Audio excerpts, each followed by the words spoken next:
Good afternoon, everyone. Welcome to day 6 of the Ontario Coaches Conference and today's first session, Building a Team for Success, Mastering the Art of Team Cohesion. A few housekeeping items for you before we get started. This session will run until approximately 1:15 p.m. You may use the public session chat on the right-hand side of your screen to ask questions to be read aloud at the end of the presentation. If at any time you need assistance, you can contact the CAO team by using the chat box in the bottom left corner of your screen that says Contact the CAO, and a member of CAO will get back to you. Today's session is being recorded and will be available for viewing within 24 hours from the Sessions tab. So today we are excited to bring you James Leath, a mental performance coach and founder of Unleash the Athlete. James has worked for companies like IMG Academy, USA Swimming, Positive Coaching Alliance, American Heart Association, the Dallas Cowboys, and the Chicago Bulls. He currently lives in Dallas, Texas, and coaches high school football. Please join me in welcoming James Leath. Over to you, James. Well, thank you very much. I appreciate the introduction, and I see you guys are in the chat. I see Brian. Thanks for listening to the podcast. That's awesome. You guys made it to day 6. Super exciting. Give me a Y in the chat if you can see me and hear me well.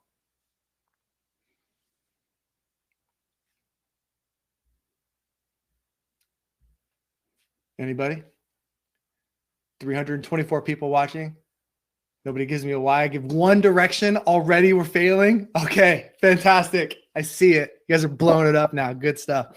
Well, welcome. It's very exciting to be here. I've been able to watch a lot of the sessions, and I've taken a ton of notes. And so I'm thrilled to be here, and I'm also sad that we're not in person, because a session like this leaves you sweaty and out of breath and just really just with a ton of information. And so let's get started the way I would get started with a normal practice.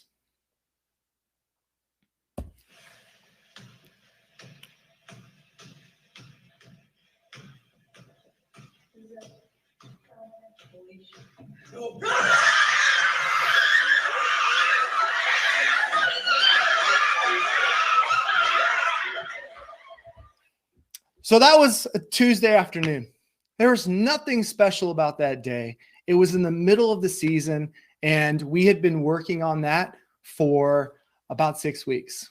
And I promised them that we would start every session, every practice with that attempt. They got one attempt, and when they failed, that was it. And I recorded every single one. And I showed you, obviously, the one where they actually did it, and you saw how exciting there was. Well, that's what bringing these kind of activities to your toolbox is going to do. It gets them to this height state of arousal where they're just so pumped to be at practice, and it cuts away from the rest of the day. But first, let me tell you how this got started.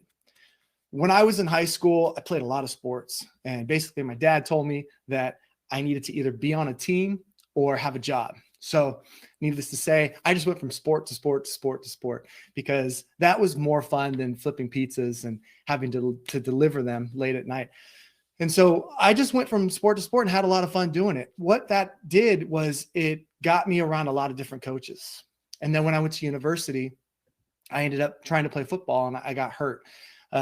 Ended up getting a scholarship to be the mascot of the university at Fresno State. And that was one of the coolest things that could ever happen to me. I was devastated, right? Because I went through the whole process of losing my identity. I'm a football player. I'm a quarterback. What am I supposed to do now? But I got to put on this big dog suit and hang out on the football field and on the basketball court and at wrestling matches and volleyball games and baseball and softball. And I got to be in the huddle with all these coaches, and I got to see how they worked with their teams. It ended up being an extremely valuable situation for me, because now I teach coaches, and I pull from even that was 20 years ago. I still pull from that.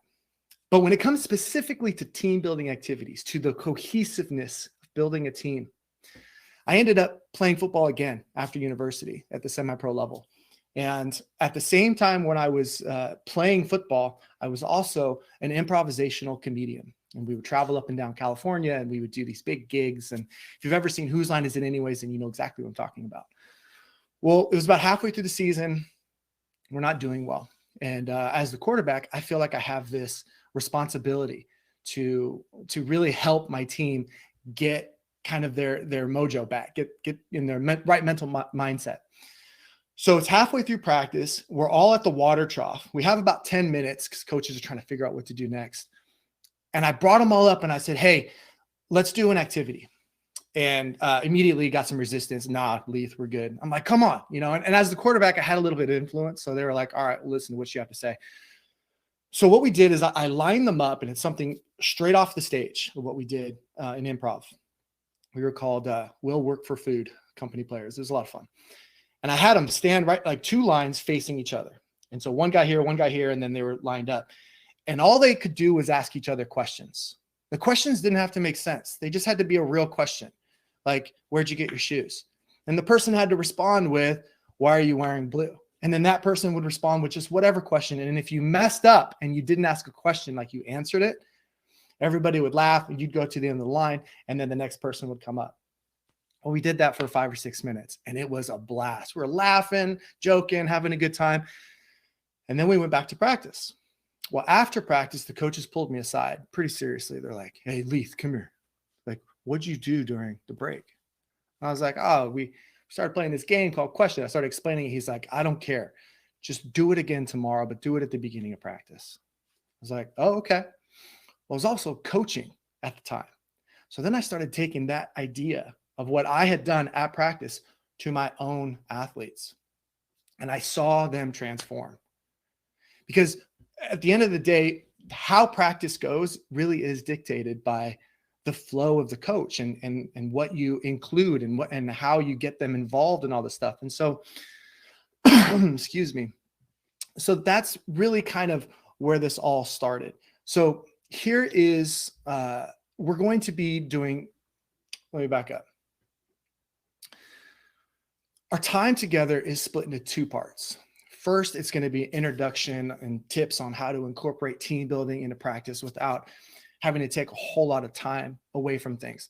The second part is we actually are going to do the activities.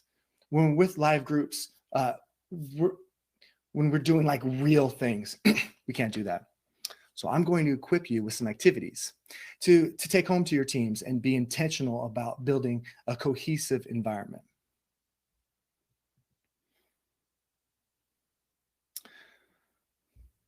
Let's see. Do you have those athletes before or after the warm-up? There's going to be a lot of time at the end for Q&A. And I can tell you just real quick, before or after the warm-up, whenever. In the middle of practice, and I know this is kind of screwing up the flow of the presentation, but this is kind of, we're okay. In the middle of practice, you can call a timeout and then do something to change up their mindset. It can be very, very improvisational. All right. So great teams have 2 things in common. They have a shared language and they have inside jokes. And talent and the proper resources, these are huge factors to success. But when talent and resources are equal, it's the teams that communicate well, that are having fun, who are typically the ones ending their season on a win with putting up that trophy. The championship is a result of hard work and dedication and commitment to excellence by everyone. And usually, hopefully, it was a lot of fun. Try to remember what it was like being on a team. It took a sense of pride in knowing what the coach meant when he said a play. When you said something, everybody knew what you were supposed to do. There was a shared vocabulary, a shared sense of what things meant and what it meant to that team. And when I look back as an athlete, I remember hanging out in the locker room, making fun of each other and laughing and just having all these inside jokes. In sport, there are hard skills and soft skills to compete well. Both are important. Hard skills are teachable, like running and shooting a basketball and hitting a fastball, and that can be measured through testing and observation. These are skills that can be seen that are often given the most attention at practice. And rightfully so, because an athlete has to master these tangible abilities. There's a lot of coaches in this session that can teach those all day, every day. And I've been at most of the sessions and I've taken a lot of notes. Today, we're going to be diving more into the soft skills. They're overlooked and discarded as not as important as the hard skills: leadership, character, communication. These are the traits of a person they're hard to quantify, right? They're less tangible than the hard skills are. How do you measure leadership? How do you measure character, the ability to communicate with a teammate? When you're intentional about creating athletes with these hard skills and soft skills, you create these rounded, hard to beat athletes. And so that's what we're going to do today. I'm going to show you opportunities on how to increase these soft skills, things that you can do really in practice. Also, if you want a copy of these slides, there's a link at the bottom and you just click on that and I'll send you the slides for this whole presentation. The main takeaway for you today is to give you some ideas for how to empower athletes to develop the soft skills that are often lacking in teams that are loaded with talent, but have a hard time finding success.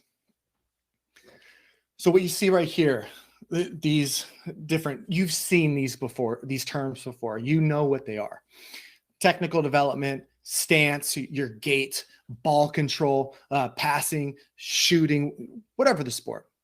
There's these technical fundamentals that you need to be successful. Of course, you got the tactical, right? The roles on the field, on the court, the elements of strategy, physical development, speed, strength, endurance, flexibility, agility, and then the mental game.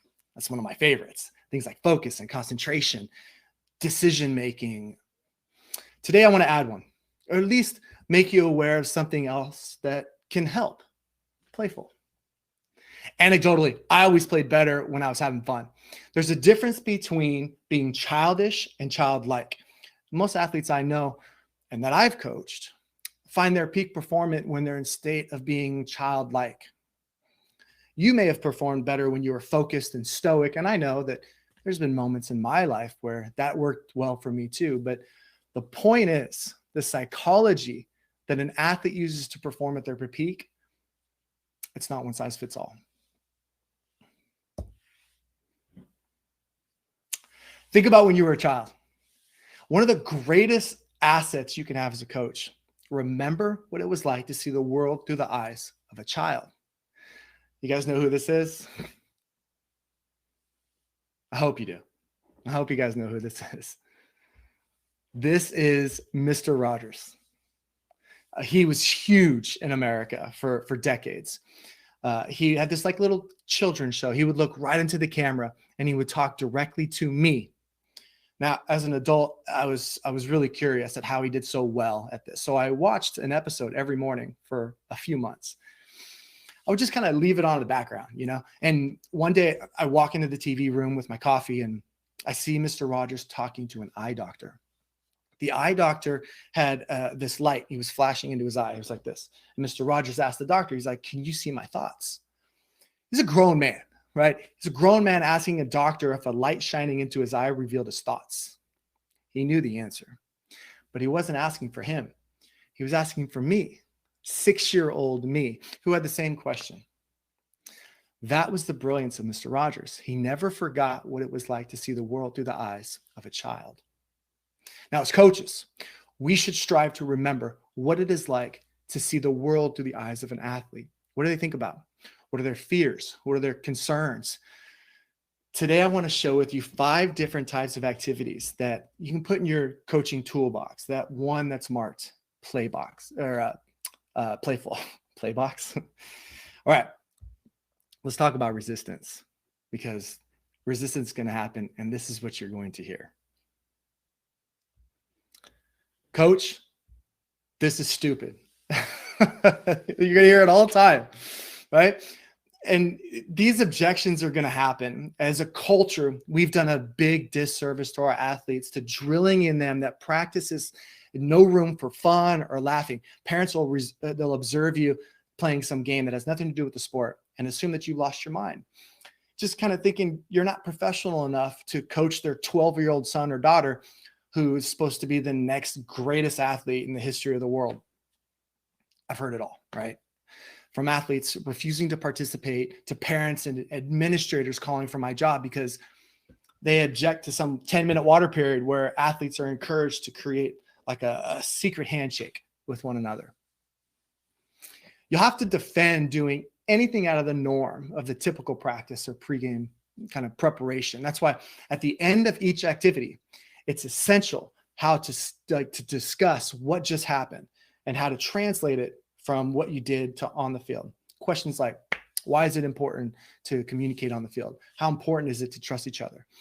And then after some kind of this like fun experience, it'll lead to some great experience, to some great discussion.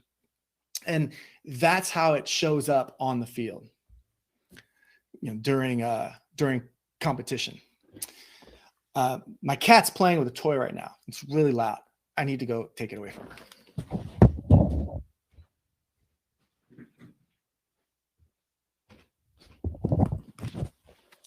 Oh, the joys of doing presentations from home. But the good news is I got to put on pants today, and that's always a good thing. So we're excited. It's going to be good stuff.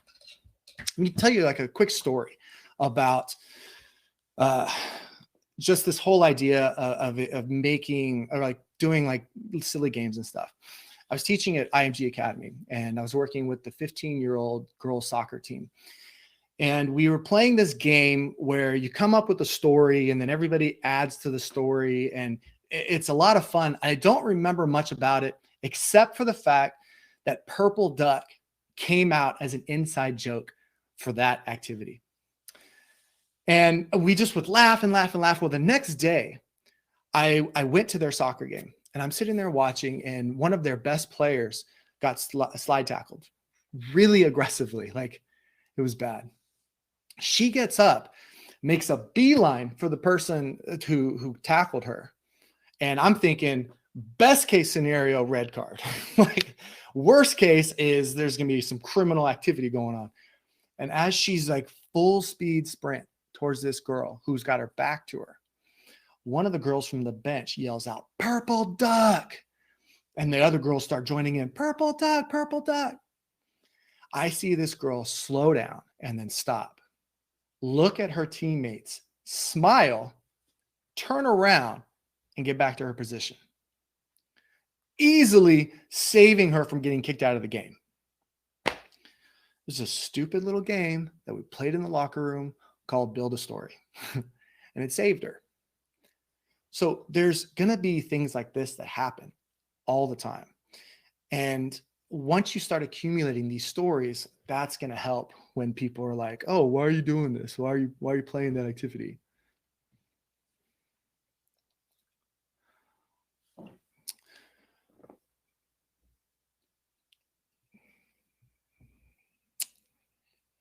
All right. So we're in the business of creating adults. All right. Like that is what we do as coaches. We are not coaching adults. We're coaching kids. They're not mini adults. Most of us. I know there's some coaches on here that coach at the collegiate and professional level, but you could probably attest that, they sometimes act like children. So you need to still continue to train them up. So here are some athlete objections. Number one, I don't want to participate. The best way to answer this is to be like, fine, just have them stand to the side and have them join the team later. Don't shame them. Don't make it a big deal. Don't speak in a condescending or be sarcastic, like that kind of tone. If you do any of that stuff, you're going to lose influence over them. And eventually peer pressure will win out. They will want to participate. So just let them back in the circle without a word, without a big deal. Don't make it a big deal. The team will see how you handle it and the situation will take care of itself. The second example is, "Coach, that was stupid. Why did we do that?" Now, this is a great opportunity to share about how sports teach us about life. The activity, maybe it was about communication. Ask them about a situation where it was handled poorly. maybe it'll hurt them during an interview of sports recruiting or a job interview, right?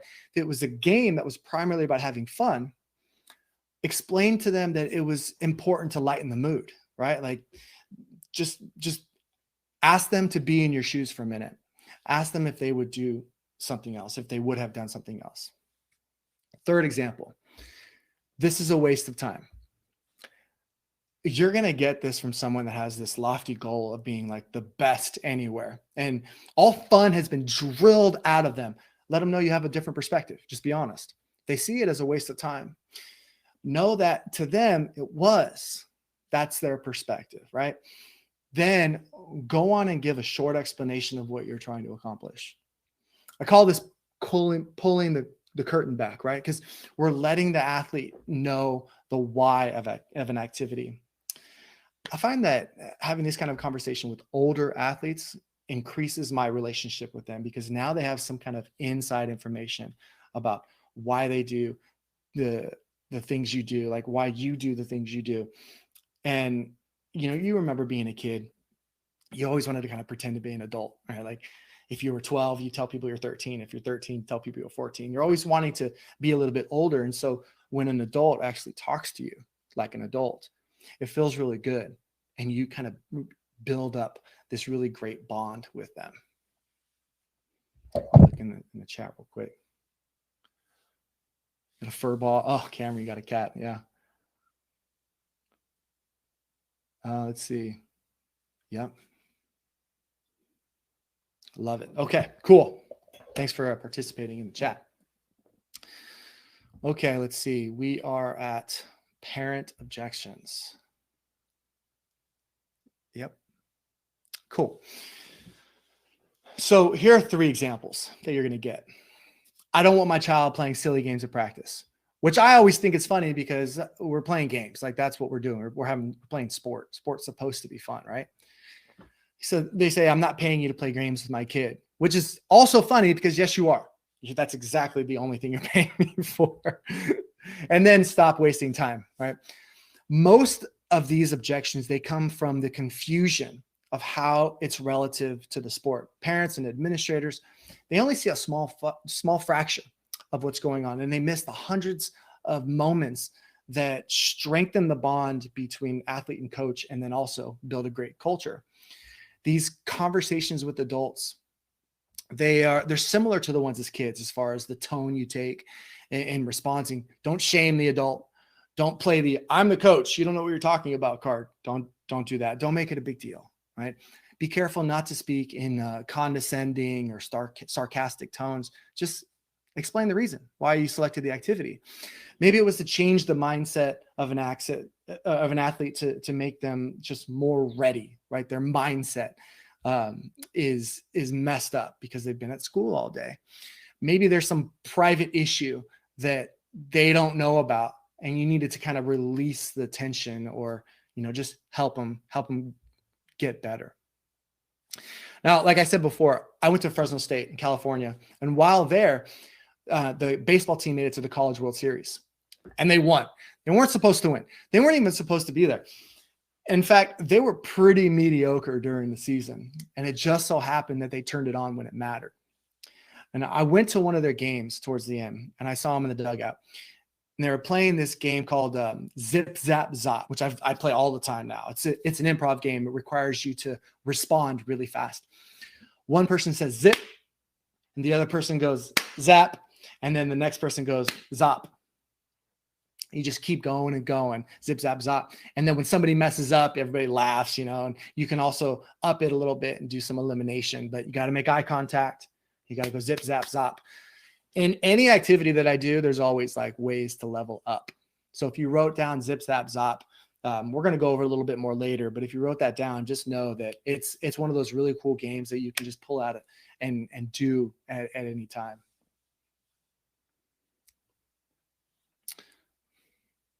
So I found out later that that's what the players did every game to calm them down and put on a smile, and it worked, right? They won.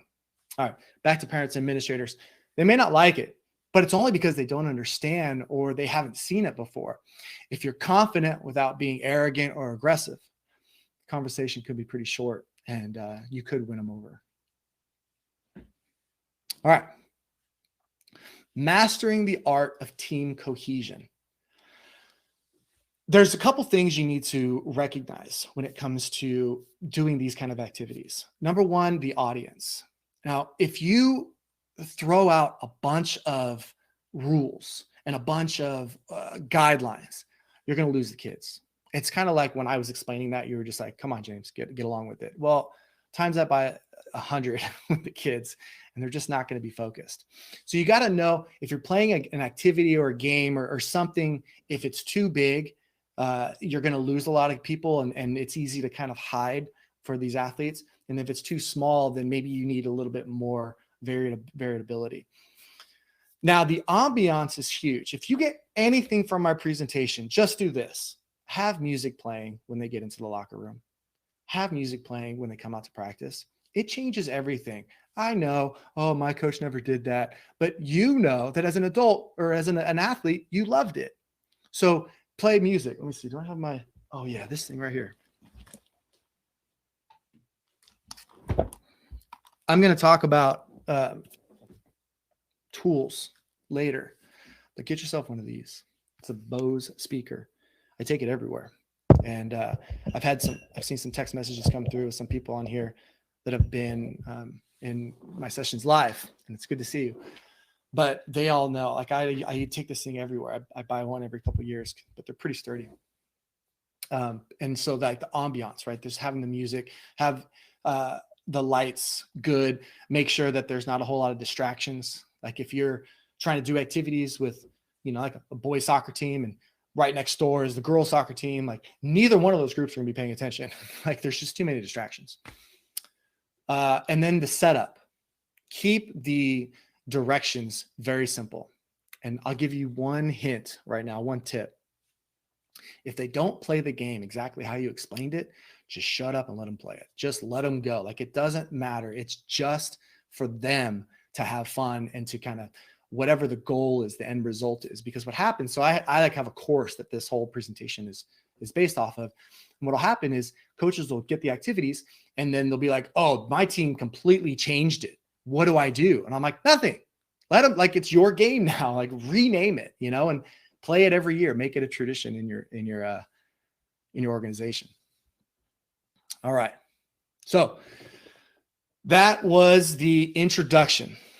Now is the time where we would get up and we would just start going crazy with each other. The way we're going to do it, because we're not, I don't know why, I don't need these on. My ears are sweating. The way that we would do it if we were live is we would be grouped up and I would teach you how to do all this stuff.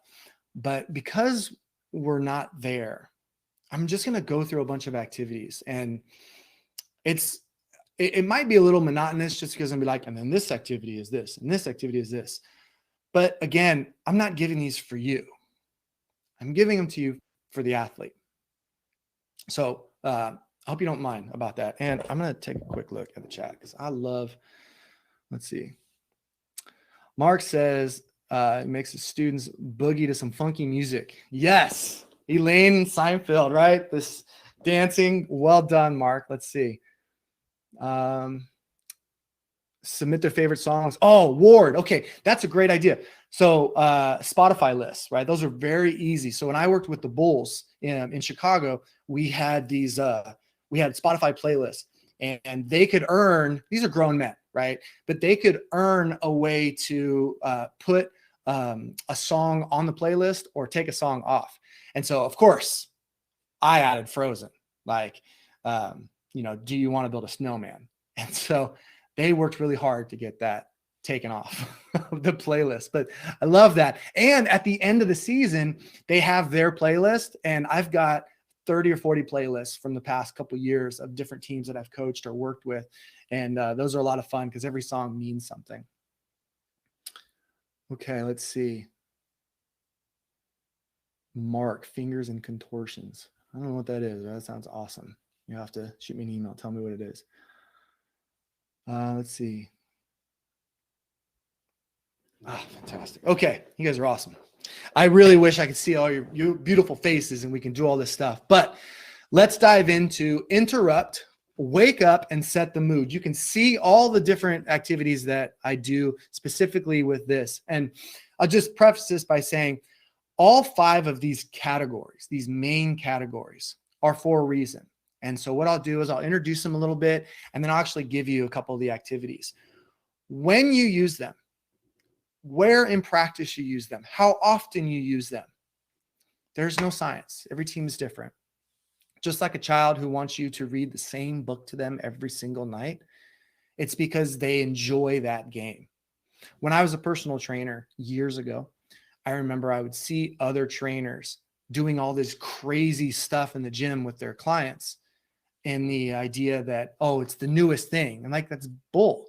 The reason you're doing that is because you're bored. The client's not bored. It's the first time they've ever done that, but you're just bored doing squats and bench press and, just the boring stuff that actually works. And now you got them standing on BOSU balls and doing some crazy stuff. But you'll find that your athletes, there's only a few games that they'll want to play, and it'll put them in this mindset right away. For example, like this interrupt, it has organize, fun, eliminate, and improv. Well, they've been at school all day, a lot of them, or not at school. Maybe they're, because we're coming off of, the coronavirus, they're at home, but they've been staring at a screen all day. And now they're expected to just be able to turn it on and be aggressive and be excited. No, that's not how it works. You have to kind of interrupt their thought process. You have to wake them up. And that's what we do in this. So the 3 I'm going to share are from the organize part. Number 1 is sorts and mingles. Sorts and mingles is you create a PowerPoint where you've got 2 options. Maybe it's beach and forest. And then you put that up. And then they run to the side of the room that they prefer. And then you take that one down. And then you put on cats and dogs. And then they run. Here's what that does. It lets them know that they have things in common with each other. And that helps with team cohesion, because you'll disagree with the player, or the player won't do as well or something. People get mad at them, or they show up to practice a little bit tired. But when you get to know your players, and we'll talk a little bit about this in the next section, then it really helps them to bond. But sorts and mingles is a lot of fun. Clumps is also a really cool one. This one works especially well with little kids, where you just yell out a number, 3, and then they have to get in groups of 3. And then you yell out 7, and now they have to find different people to get in a group of 7. So if you want them to get into a group of 6, have them get into other groups first. And what it does is it mixes them up, because they're not with their friends, right? You see what we're doing there, right? So they're not just with the same people every single time. And then you make it fun. We're like 10 minus 4. And they're like, oh, 6. And they come around and they're grabbing each other, and it's a lot of fun. But kids, that's a lot of fun with kids. But again, you can do them with adults too. All these activities I've done at different conferences throughout the world, and they're a lot of fun. Line up is a bit of a challenge, because you can say, I need you to line up in birth order, but you can't talk. I need you to line up in height, but we're going to put on blindfolds. Like imagine starting practice with something like that, or just kind of interrupting. I still coach youth, right? So I still coach youth baseball, youth basketball, youth football. And if practice isn't going well, I could slog through it and get upset at them. Or I can remember, these are children. These are 12-year-olds. I need to take 10 minutes to kind of reset and then be able to have a very productive practice. So that's interrupt.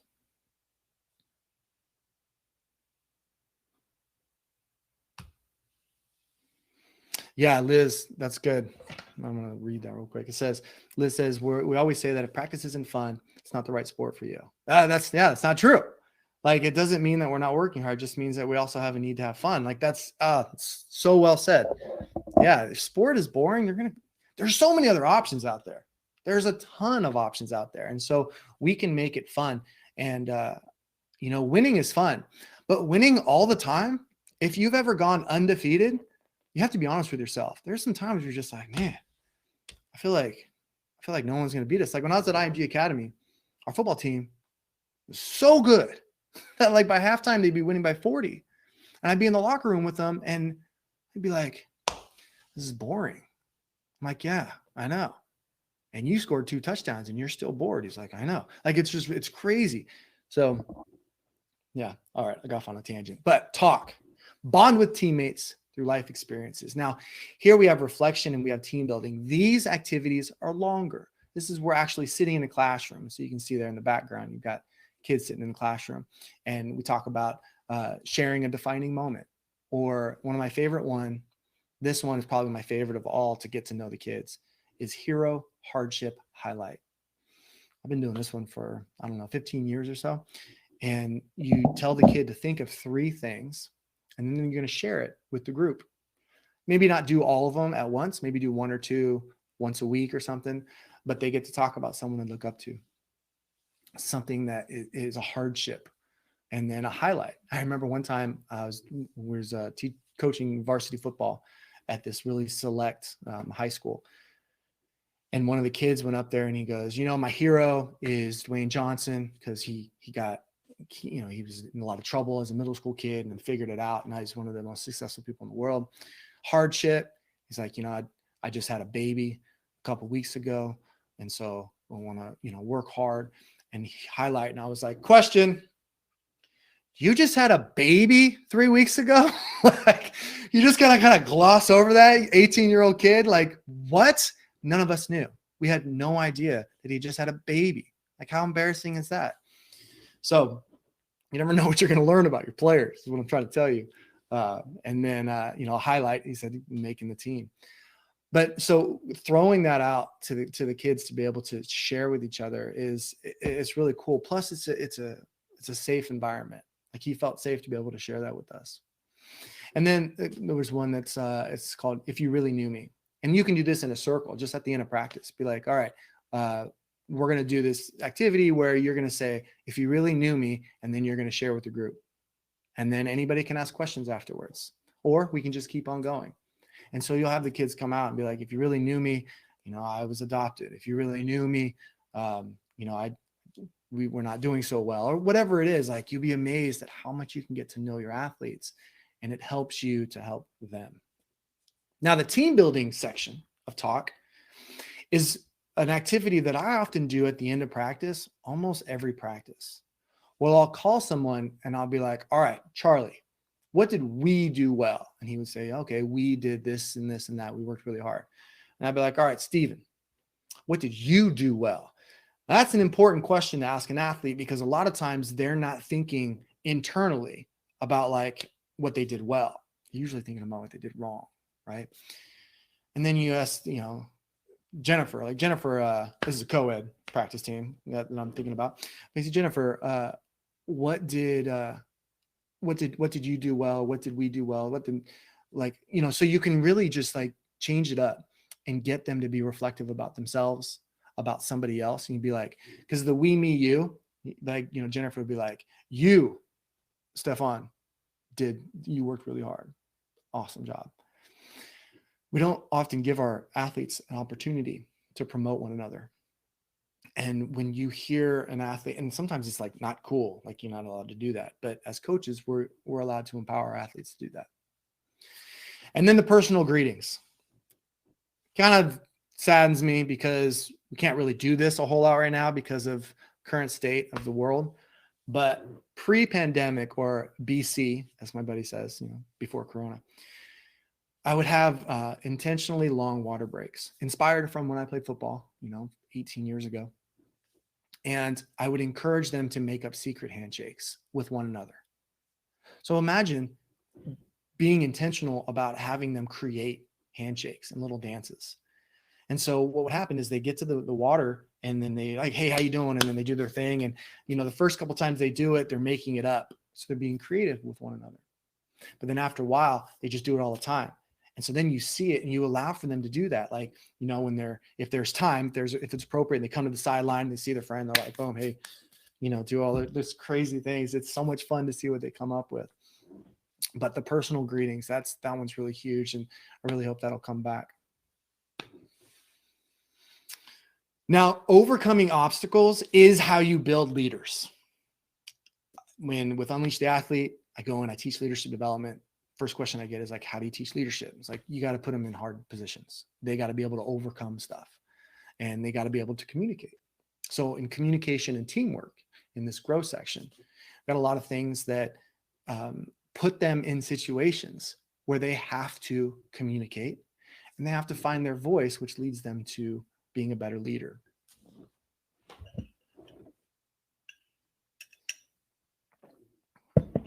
I once had this young American football player, and he was kind of a jerk, to be honest with you. We're coaches. We can say that, right? He was a little jerk. And, but I knew there was something special about him, that there was something going on in his world. And so I did a little digging. I found out that his home life was actually really difficult. So that makes me understand like what's going on in his world. And so I needed him to see himself as a leader so that he would take more seriously what was going on in practice. And so his name's Jonathan, and he's given me permission to use this. And it's a long story short, like it's a great ending. So his name's Jonathan Ditmar, and he came to practice one day, and I pulled him aside. I was like, Johnny, I need a drill from you that teaches your teammates how to tackle through the player. Can you do that? He's like, you want me to make that up? I was like, yeah, I know. I want you to make it up. And then we're going to teach it to the team. And you see him kind of get excited. And I recognize that look because it was the same look that I had when the teacher in 4th grade asked me to be the chalkboard monitor. I was like, that's awesome. I get to clean the chalkboard. You got a teacher. I'd clean the chalkboard at the end of the day. I'm so excited to be a part of the team. And then I realized as an adult, it was child labor. She tricked me. But it worked because I felt like I was part of the team. I was part of the class, and I caused less trouble. Still caused trouble until sports came in 6th grade. But when I was chalkboard monitor, I had something to do. So the next day, I'm out at recess because I worked at the school, and I see Johnny in the corner of the field. He's got both shoes off, using them as this, and he's got a cone. I don't know where he got a cone from. And he's got like a football, and he's doing all this stuff, and he's by himself, completely by himself. And the recess monitor came up to me, and she's like, do we need to do something about him? I was like, don't touch him. Leave him alone. He's doing exactly what he needs to be doing right now. So we get to practice, and as soon as I show up, Johnny runs up to me, and he's like, Coach Leath, hey, I got a drill. And I'm like, cool, hold on to it. So about halfway through practice, I see him being totally into practice. He's being observed, like he's being obedient. He's doing what he's supposed to do. He's being a leader. So then we get the water break, and I pull him over. I'm like, Johnny, are you ready? He's like, yeah, I'm ready. I was like, all right, cool. Everybody bring it up. Here's the most important part of the story. Johnny has a drill that he's going to teach us. I don't know what this drill is, but the goal is that we tackle better. And the only thing I'm going to change is if I can make it a little bit safer. But otherwise, it's going to be exactly what Johnny says. And I look at Johnny. I was like, are you ready? He's like, yeah. Like, cool. And then I walked to the side. Just left him there all by himself. He was terrified. It took him, I don't know. For him, it was probably 6 hours. But in reality, it was like 10 seconds. We just stood there.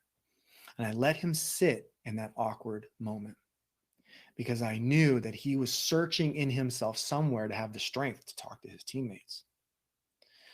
So after about 10 seconds, we didn't say anything. I let it sit. I let it be awkward. I looked at his teammates and I was like, hey, give Johnny some energy. Give him some love. And they're like, yeah. And you see him just kind of puffed up. And then he just, boom, he found his voice. It's beautiful. We have to create opportunities for our athletes to grow in their emotional maturity, in their leadership. You tell a 13-year-old kid to step up, they don't know what that means because maybe they have never had to step up. And so you put them in these hard positions for them to be able to fail in a safe environment. Because at the end of the day, if Johnny didn't come up with something and his activity was terrible, like, all right. But he still went up there and he did it. Turns out his activity was awesome. I forgot to put the photos on here, but basically what he did is he got real resourceful and he grabbed the track pad where people high jump into. He pulled it over and he gave two football players or you put 2 football players like 5 yards back and then put 2 pads on one player who stood right next to the bag.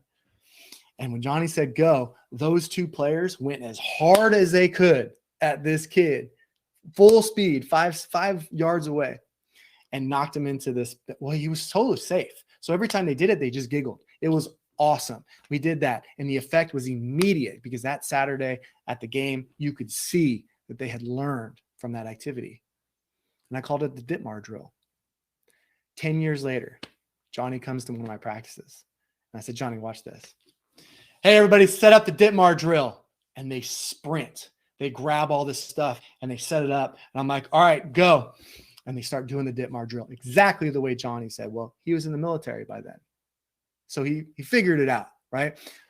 But the look on his face made all those like long days as a coach worth it. That's what we live for, right? Those moments where they get it. Because we're coaching for one day to be invited to weddings, to be asked to come to baby showers, to come and they're looking for a job. Like those are the best moments. And the best moments during the season are for them. Our moments are later. It's kind of like we plant a seed and then later on we get to hang out under the shade of the tree that was created because we loved them a decade before. So that's why we do these kind of activities, but I'm going off on a tangent. So let's go back to grow. The activities that I want to share with grow is one with the communication. If you can put a blindfold on one of your athletes and have another athlete guide them around through a safe obstacle course, they learn that their words matter. They can't just be like, hey, watch out for that thing. You'd be like, hey, to your left, 3 steps away is a cliff. Don't walk that way. Like, they can really be very specific. And so you set some parameters. Say, look, don't run them into anything and be careful. You are their eyes. They are trusting you. So it's analogous to like a trust fall, right? Like something like that. Now, 20 count is something you can do right away. I really want you guys to try this. And we would, if you could see in the background, you have the girls team, like it was a lacrosse team, they're laying down.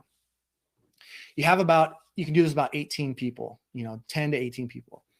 And they have to count to 20. Their eyes are closed and there can be no discernible pattern. So they're just like 1. And then someone else will be like 2. And then 2 people at the same time will say 3. Got to start over. Oh, dang it. So there's a couple takeaways from this. How fast can they recover from failing? Also, how fast can they figure out, oh, I do 1, you do 2, you do 3, I'll do 4, 5, 6, 7, 8, all the way down to 20. This could take 3 minutes. It could take 10, 15 minutes. It all depends on how fast they can come back from failing. That's the lesson, right? It's also a communication tool. There's a lot of things that can be done with that.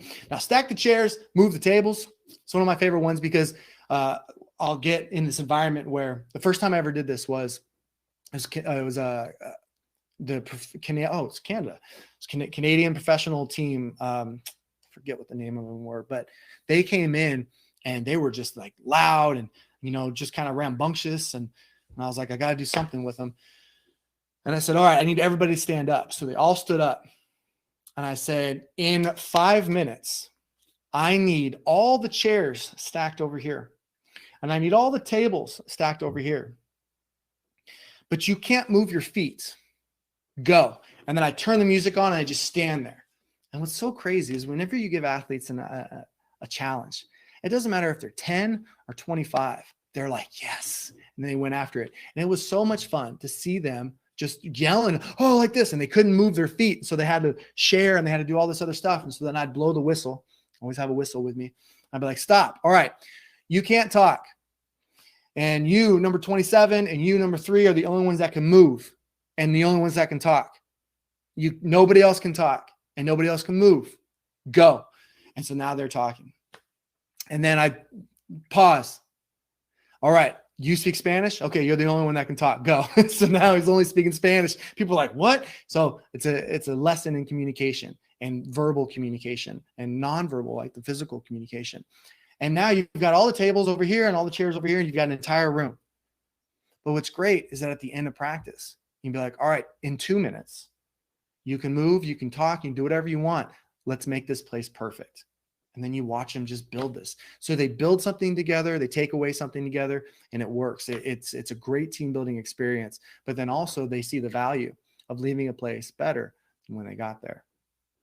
Now the human knot, that's just, you give them like small pieces of rope, and then they hold on to it, and then they all hold it in the middle of the circle. And then if someone else grabs another end, and now they just have to untangle the knot. It's classic, right? It's just a lot of fun.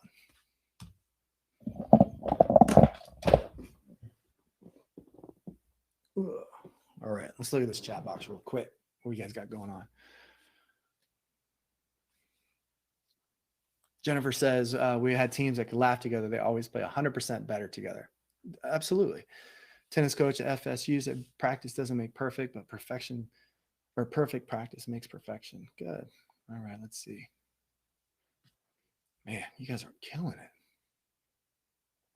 The blindfold obstacle idea. Yeah, Philip, do it. It's so much fun. Blind soccer or blind freeze tag. I did blind freeze tag at Under Armour at corporate headquarters. Oh my gosh, it was so much fun. So much fun. But again, you have to know your audience, because if they are really aggressive and they're just running around blindfolds on, that's dangerous. And so as a coach, you got to veto anything that's going to be dangerous. Larry says, embrace discomfort.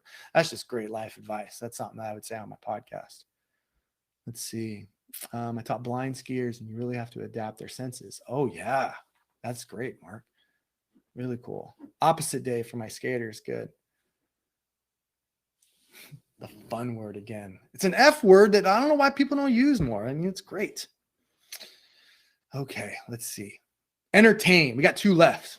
And let's see how many people are here. 427. Let's go. Let's go. That's awesome.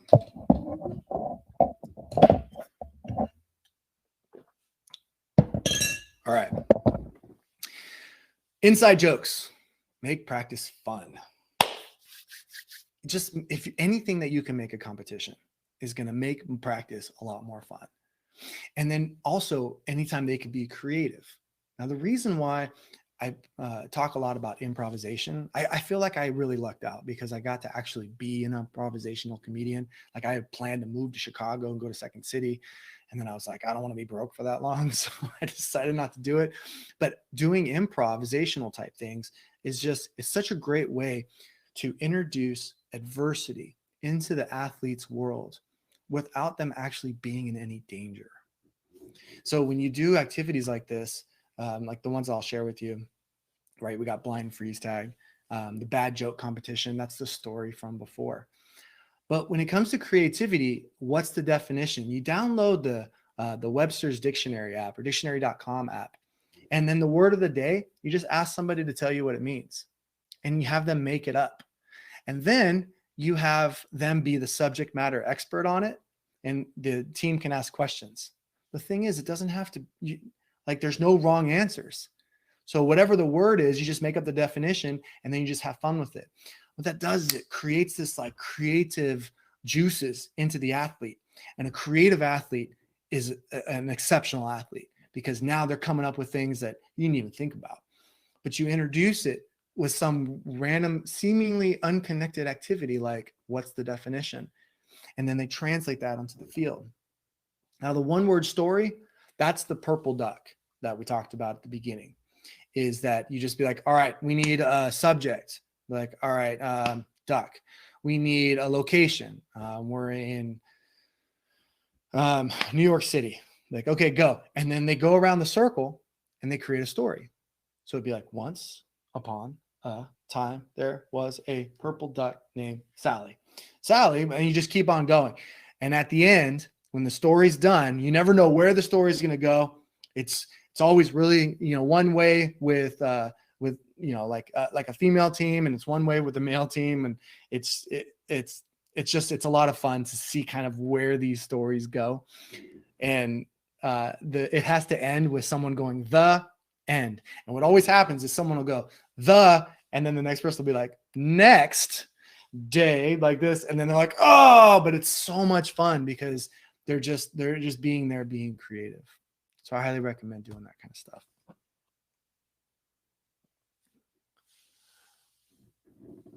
at a future OCC, you can count on it. Awesome. Oh yeah. So Ward says this would be so much fun in person. You have no idea. You would be sweating right now, losing your voice. So like this one, the hype, all these activities in hype, where increase the intensity level and get loud. When you're in the middle of a game, you're just like, where's your energy? You've got to be able to pull from something in the past. So when I work with teams, we'll do rock, paper, scissors, cheerleader. And I was going to put a video on here, but there's just a lot of different videos. And so I just want to explain it to you. But we would have done this as an organization. I would have split you guys in half. And then you get a partner. And you play best 2 out of 3, rock, paper, scissors. So, right? And so a rock, paper, scissors, right? But you have to agree on it's going to be 1, 2, 3, boom, or however you do it. I don't know if you do it different in Canada, but that's how we do it in the States. And the winner now has a cheerleader, now has a hype person, someone who's going to go and help them. And so what happens is that person just keeps winning, and they keep amassing this larger and larger group. And by the end, you have one champion from one side and one champion from the other. And then they meet and you play some music and have a big, they will go nuts. They'll make tunnels for them. I've seen people like pick them up and bring them over to the championship round. And, you're in there just like, okay, here we go, 1-0. And it's so much fun. But the reason you do that is because now you have an anchor of how excited they can get. And you can use it later on in the season. And you'd be like, hey, remember when we played rock, paper, scissors with Coach Leath? That's the energy I need you with. So I need you to close your eyes and get there right now. Here we go. Ready, break. And they go out there and they just destroy, right? Like that's what happens. Let me see. I just got some notifications. What's going on here? Oh, okay. So yeah. Let's go into a couple examples. Zip, zap, zop, we talked about. Today, or your next practice, I want to encourage you to do 1, 2, 3. Here's how you do it. So you get them in groups of 2. Just find a partner. And they get, arm's distance from each other. And then one person says 1, and then they say 2, and then you say 3. 1, 2, 3, 1, 2, 3, 1, 2, 3, 1, 2, 3, 1, 2, 3. And you just keep going, and they have fun. And you're like, all right, here we go. That's level 1. Level 2, you're going to go 1, 2, and then clap. 1, 2, clap, 1, 2, clap. And then you just make it harder. The third one is you're going to go 1, and then you make up a noise and I'll make up a noise, and you just keep on going. But here's what happens. Then you go back to the first. Just tell them 1, 2, 3, 1, 2, 3, 1, 2, 3. And the takeaway is you just got better at something by trying something harder. And oftentimes as athletes, we don't see the improvement because we just practice for months and months on end. But if you can show them in a short time span that they just got better at going 1, 2, 3, 1, 2, 3, 1, 2, you can show them that, then they're like, oh, we are getting better. So try that today. And if you sent me an email or texted me or something, I'd love to hear about it. And then Zoom is a game. I'm going to probably break right now, but it's a game that is actually a drinking game. So you just like Zoom, and then that person goes Zoom. And if you change the direction, someone goes, and then you go this way. And that's a lot of fun too. It really wakes them up. All right. So here's my activity toolbox, and then we'll stop and we'll break for questions. Always have Spotify is what I use. You can use other things, but I find that Spotify has really great sharing capabilities of collaborative playlists. And most people have it. Not everybody has Apple. Not everybody has Android. Bluetooth speaker, right? This is always really good.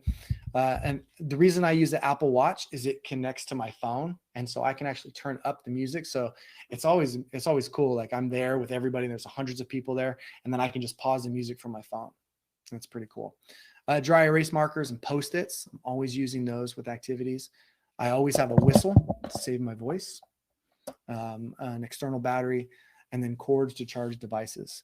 And then lastly, 8 gigabyte flash drive, which it's kind of been a little obsolete now that you can pull things off the internet. But yeah, so there you go. Boom. All right. So if you want to text me at 972-236-5924, text CAO 2021, and I'll give you the slides from this presentation. So thank you so much. We have about 15 minutes left for questions and answers. I think someone's going to come on to moderate that. Otherwise, I'm just going to dive into the chat. Thanks, James. It's Cool. Brooke here. Yeah, Hi, and Brooke. hi, that was excellent, hilarious. Thank you so much for sharing. So yeah, I've just taken some notes of some questions that people were asking while you were speaking. So I'll go through Great. those first, and then everyone, if you have questions, please use the session chat box on the right-hand side of your screen, and we'll get through as many as we can in the next 15 minutes. So I have a question here. What happens when the kids get carried away and you can't get them to focus after a fun activity? Then you practice getting focused. During the pandemic, I had no speaking gigs. I had nothing really to do. So I was coaching football, and my coach asked me if I wanted to teach first grade. And I said, no, that's ridiculous. Who would do that willingly? And he goes, well, it might be a fun experiment. I'm like, you know what? Yeah. So I ended up coaching or teaching first grade for 4 months. And I realized right away the power of practicing coming back to focus. And so when you're in elementary school, the teacher will be like, and then the kids will be like, and then we're like, practice it again. Okay, let's do it again. You guys talk amongst yourself, And then they all go. And I had things like eyes. And they'd be like, yes. I'm like, all right, talk. So it's going to be hard to get them after, for the first few times when you do an activity like this, but then you practice it. So then they recognize when you say something like eyes, and they go, yes, then you can bring them back. But don't get mad when they don't do it right. Like they're going to mess up. After a while, it's going to become very, very instinctual for them to do it, but have some fun with it. And so that's what you got to practice bringing them back. Great. Okay, next question. So with reflection, are there any restrictions that you should put on it? What if an athlete was abused by a relative, for example? That's an excellent question. You have to be the voice of reason in all of these activities. You have to make sure that they are safe physically, that they are safe emotionally. And when you do your one-on-ones with your athletes, or you have your assistants do the one-on-ones, be looking for that kind of stuff, because I've done activities where somebody was like left out and they didn't get recognized. And then they ended up just like having a really bad experience. And so that made me more aware of what I'm asking of them and setting up the parameters, because sometimes somebody can share something that you'd be like, oh my gosh, you're not supposed to share that. And it actually is like the best thing that could have happened to the team. Other times it could set you up for something where you don't want to be in that situation. There's not a one rule for all. Just use your years of being an adult to be aware of the situation in your specific team. Thank you for that. Do you have any ideas or suggestions for virtual games for during COVID? Yes, I have a course just like my team building activities. It's all virtual. The reflection activities that I introduced are very good for virtual. Doing physical challenges while they're on the camera, that's always fun. Bringing in like a yoga instructor to have them do something difficult, anything that you can do. But the virtual practices I did when Corona first hit back in I think it was April, I did a workshop, a free webinar on going from team building to person building. And the whole focus was, look, you can't see your athletes right now, but you're still coach. And coach has a voice that most people won't have. I mean, there are things in my head that are still echoing from what I heard 25 years ago, coach tell me to do. And so we need to be there for our athletes now more than ever. But the focus is, if you can't meet as a team, it's off of team building and on to person building. So you do a book club together. You watch a TED Talk together. You maybe even just grab a series. I have one coach that is watching different documentaries with his athletes because they just can't practice together. The point is connection. When the athletes were not able to play, It wasn't the championships and wins they were missing. It was connection with their teammates, their friends. It was just being a part of a group. At the end of the day, that's what youth sports is for. That's why you're on a team. And as you get higher in levels, then yeah, it becomes a career. But until you get there, it's really just to be a part of a cohesive group that is working together for a common goal. Awesome. What are your thoughts on getting parents to do some of these games at the beginning of the year? If you can get them involved, awesome. I was in Houston right before the pandemic hit, and the coach was like, I can't get my 7-year-olds to run sprints hard. And I was like, that's a funny idea because they're 7. So I don't know what to tell you, except that let's try something. So the parents nowadays, like when I was a kid, my parents never went to practice. Now parents go to practice all the time. I brought the parents over and I gave parents a cone. And I just happened to have a huge bag of Skittles in my bag. I kind of have a sugar tooth, right? And I had a bunch of pennies. I don't know why I had pennies, but I had them. So I had parents hold the cone and I poured the pennies on the other side of the basketball court. And I told the kids they can grab 1 penny at a time for 5 minutes. And however many pennies they had, they would get a Skittle for like those pennies. And then I said, go. You've never seen 7-year-olds run faster in their life. You would have thought a monster was chasing them. And at the end, there's just last penny and the parents are yelling, come on, you got this. And they're holding the cone and they're putting the penny in the cone. And at the end, the kids are just laying. Like it was the most intense sprint session I'd ever seen. It was for 7-year-olds. Well, if you can get parents involved like that, they love that. If you can get them to maybe stand somewhere and even just like catch a pass and throw it back, or however you can get them involved, they love that. And what happens is if you don't get the parents involved, they will figure out a way to get involved, and it's probably negative. But if you bring them into practice somehow, just, little tiny things here and there, it's just like me doing the chalkboard monitor. I'm part of it, so I'm going to cause less problems. And I'm not saying parents cause a lot of problems, but I kind of am. So let's be real. So there you go. Thank you.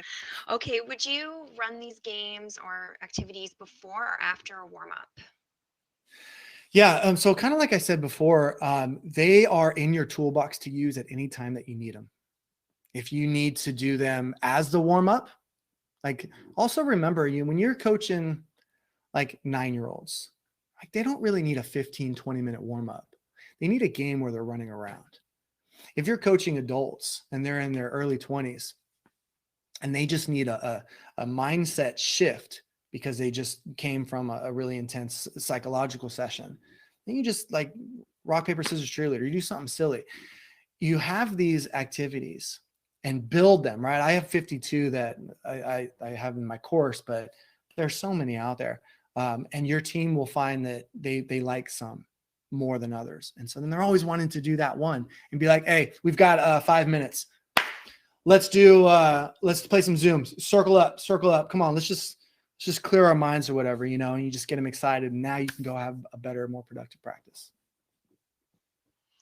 Do you have any tips to get people to open up who might be a little more guarded when participating in these activities? Yeah, that's a great question. They will when they feel safe, and don't ever force it. You can ask them privately, hey, I saw that when I asked you that question, it made you feel uncomfortable. And it wasn't my intention to make you feel uncomfortable, but how can I make this feel like a more safe place for you to be able to share with your teammates? And kids really appreciate that. In the movie Avatar, if you ever saw the movie Avatar, you remember that they don't say, I love you. They say, I see you. And I think that's so much more powerful because kids want to be seen. And when you recognize that someone's not participating and you come to them with, you gotta be careful with the word love, but you come to them in this loving environment and be like, hey, what can I do to make this feel more safe for you? What can I do to help you want to share with your teammates? Because you'll have some kids that they just need to be empowered and told that their story doesn't make them weird. It actually makes them unique and makes them cool, that people can learn from that. Great, thank you so much. And final question, What are your experiences with getting a coaching staff to do some of these games? Do you think that's a good way to create cohesion within staff? On staff. That I love that question. You're going to go nowhere if your coaches think this is stupid. Like it's a problem if they're just too cool.